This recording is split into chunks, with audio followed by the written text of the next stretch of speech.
Hello po mga katambay, si Kamanong po sa Tambayang Makabayan. Mga katambay, kamusta po ang lahat?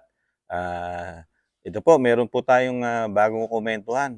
Bago po natin umpisa, nagpapasalamat pong muli si Kamanong po sa mga nakagusto po ng ating maliit na channel sa YouTube at TikTok. Tambayang Makabayan, komento ni Kamanong. Siyempre po, ingat po mga kabayan, mga katambay, ingat po kayo sa mga pag-uwi po dahil matatapos na po ang holiday po. Siyempre, magbabalikan po tayo sa mga tahanan natin, lalo po yung mga nanggaling po ng probinsya, tawid dagat. Ingat po mga katambay, ingatan nawa. Ito po, komentuhan po natin. Meron pong isang ibang lahi, Amerikano, Kano, na talagang ito po ay naaawa po sa ating bansa. Naawa po itong Amerikano. Dahil buti pa itong Amerikano, nakikita niya po yung masamang mangyayari sa ating bansa, lalo kung magkakagyera. At sinasabi pa nga nitong Amerikano na nabudol po tayo. Na tayo po yung nagpapabudol, number one sa mga Amerikano. Siyempre, Amerikano ito. Mismo yung kanyang presidente, parang sinasabi niyang nakakabudol sa atin, mga katambay. Di po ba? Dahil parang sinasabi nito na gagawin lang tayong battleground ng Amerika dito sa laban sa China na isa rin na sinasabi na ang administrasyon natin ngayon di umano isa rin na nagpapabudol sa Amerika, mga katambay. Pakinggan po natin itong Amerikano na naaawa po sa ating bansa, mga katambay. Pakinggan po natin.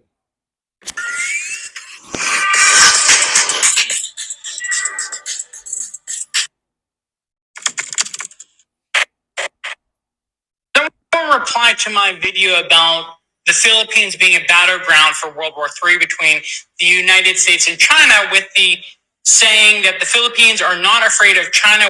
We were born warriors. And I'm not arguing that. I do think that Filipinos are very strong and I think they're very productive people. And the reason why I'm making these videos discussing the Philippines is because I think the Philippines deserves better from other cooperative partners it has.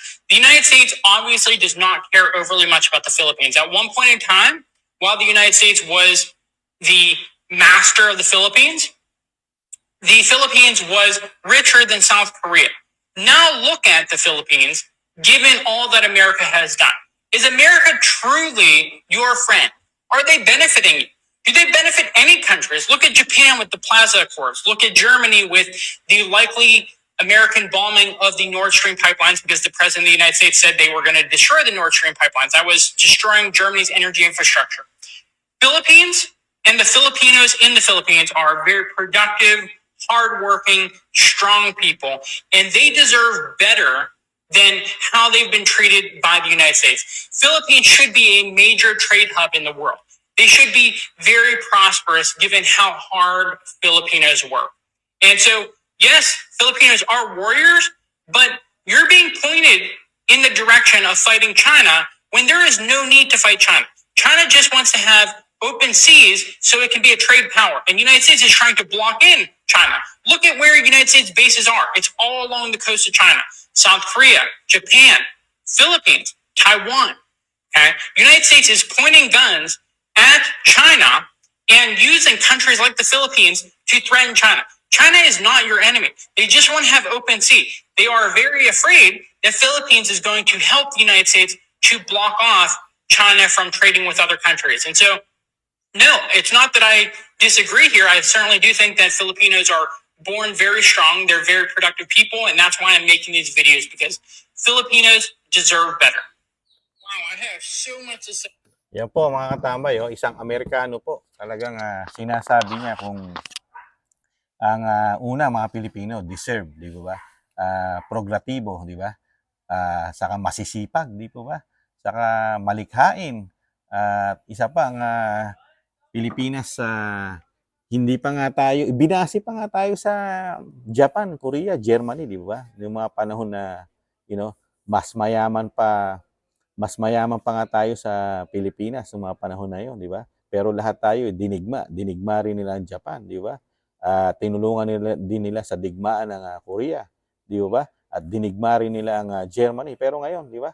Sinuportahan po nila yan. Sinuportahan din po nila ang Korea. Maunlad ngayon, di ba? Sinuportahan din po nila na nakabangon ng Japan, di ba? Sa kanilang diskarte, di ba? Pero ang Pilipinas, hirap na hirap tayong makakuha ng suporta. Ang ginagawa lang po sa atin ng Amerika, tayo po ang hinuhututan di umano ng Amerika, di ba? Lalo yung mga yaman natin sa ating bansa, di ba? Sila nagiging priority dahil natuklasan po natin yung panahon ni Pangulong Duterte.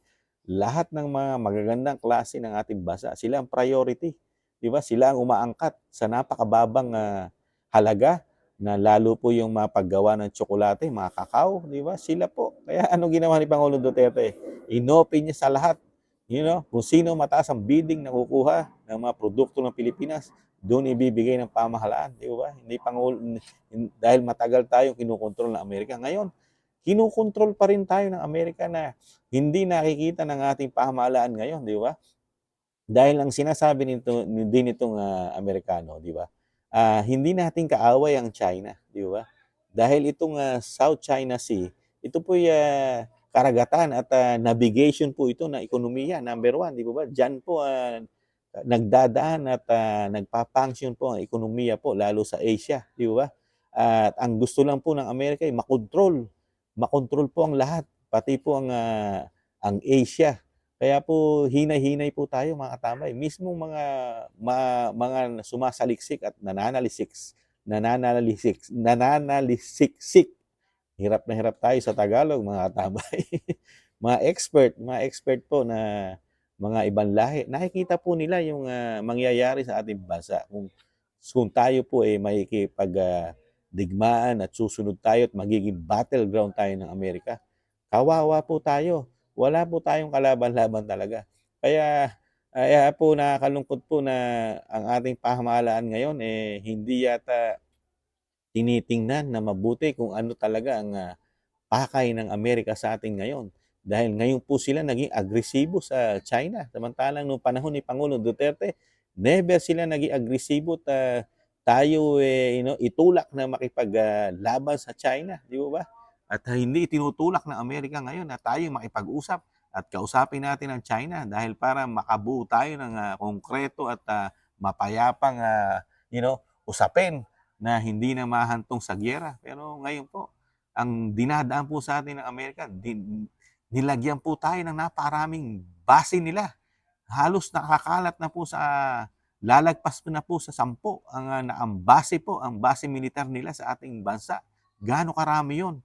Kaya po nakakatakot po mga katambay na sana po ito po maayos po at pagtulong-tulungan po ng Kamara at Kongreso na sana payuhan din nila ang Commander-in-Chief natin na hinay-hinay lang dahil mismo mga Amerikano na nagsusuri na walang patutunguhang maganda at maraming mawawala sa atin progresibo. Nag-uumpisa ang ating bansa na makabangon at umaasa pa tayo sa mga bansa na sinasabi sa ekonomiya na tutulong sa atin, di ba?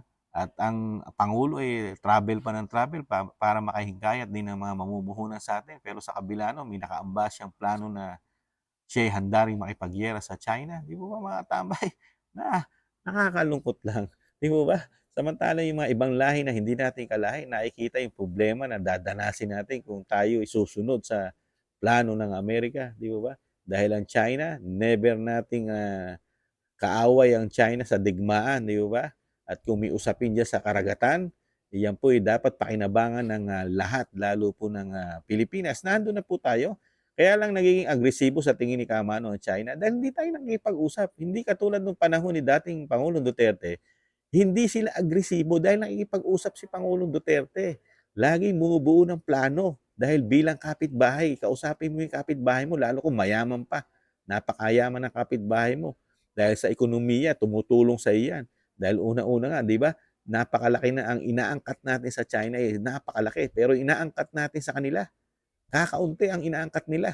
Tayo, malaki ang inukuha natin sa kanila. Kaya kung tayo hindi susuportahan ng China, bagsak ang Pilipinas, lalo sa ekonomiya. Di ba mga katambay?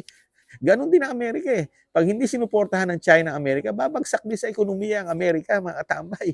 Dahil kontrolado ng China ang ekonomiya ng mundo. Di mo ba? Kaya kaya kaya minsan talagang kailangan mo rin makinig. Makinig tayo sa mga yung mga nag-a-analyst ng mga magagaling na mga Pilipino na talagang may puso na talaga nagmamahal sa bayan. Ito po nga, Amerikano, hindi natin kalahi pero siya nanghihinayang at naawa sa Pilipinas kung dadanasin natin ng hindi magandang desisyon na tayo'y mabudol, binubudol tayo ng di umano ng Amerika at ang ating pamahalaan sa ngayon ay nagpapabudol naman, mga katambay. Napakaganda na po sana ng hinaharap ng Pilipinas sa panahon po ni Pangulong Duterte kung nagtuloy-tuloy lang po ang ginawang diskarte ng pamahalaan natin. Tinuloy ng tinuloy yung mga diskarte ng dating Pangulong Duterte. Napakaganda na po ng Pilipinas. Pero sa ngayon po, lumihis po, sa tingin ni Kamanong, lumihis po ng landas ang administrasyon po natin ngayon na iba po ang landas na tinatahak. Ang tinatahak mong landas sa tingin ni Kamanong ay malaking gulo at kahirapan ang dadanasin natin pagka iyong landas pong ito ang tinahak po ng bagong administrasyon natin. Talagang hikahos po ang aabuti natin mga katabay. Kahirapan lalo. Sobrang hirap at hikahos na mahirapan tayo sa matagal na panahong makabangon. Pagka itinuloy ng administrasyon natin yung kanyang landas na tatahakin na susunod tayo sa Western country. Di ba mga katambay? Kayo po, kung magkomento po kayo, kung ano po ang pananaw nyo po sa sinabi po ng isang dayuhang Amerikano na, na sinabi niya tungkol sa ating bansa. Malaya po tayong lahat na magkomento mga katambay. Ngayon po, nagpapaalam po si Kamanong muli. At syempre po, ingatan nawa tayo at magdasal po tayo na ipanalangin natin na hindi po magkaroon po ng giyera sa ating bansa. Panalangin po natin tayo pong lahat mga Pilipinong kawawa pag natuloy po at wag naman sana matuloy ang giyera. Muli po, si Kamanong po, siyempre, lagi nag-iiwan. Siyempre, pagtanggol natin bansa natin yan. Pero never sa giyera. Sa pakikipag-usap po. Puro pakikipag-usap po ang kailangan natin sa ngayon. Hindi pa natin kayang makipaggiyera, mga katambay. At siyempre po, tis-tis lang, makabangon pa tayong muli. Lalo na kung walang korupsyon sa ating bansa. Paalam. Bye-bye.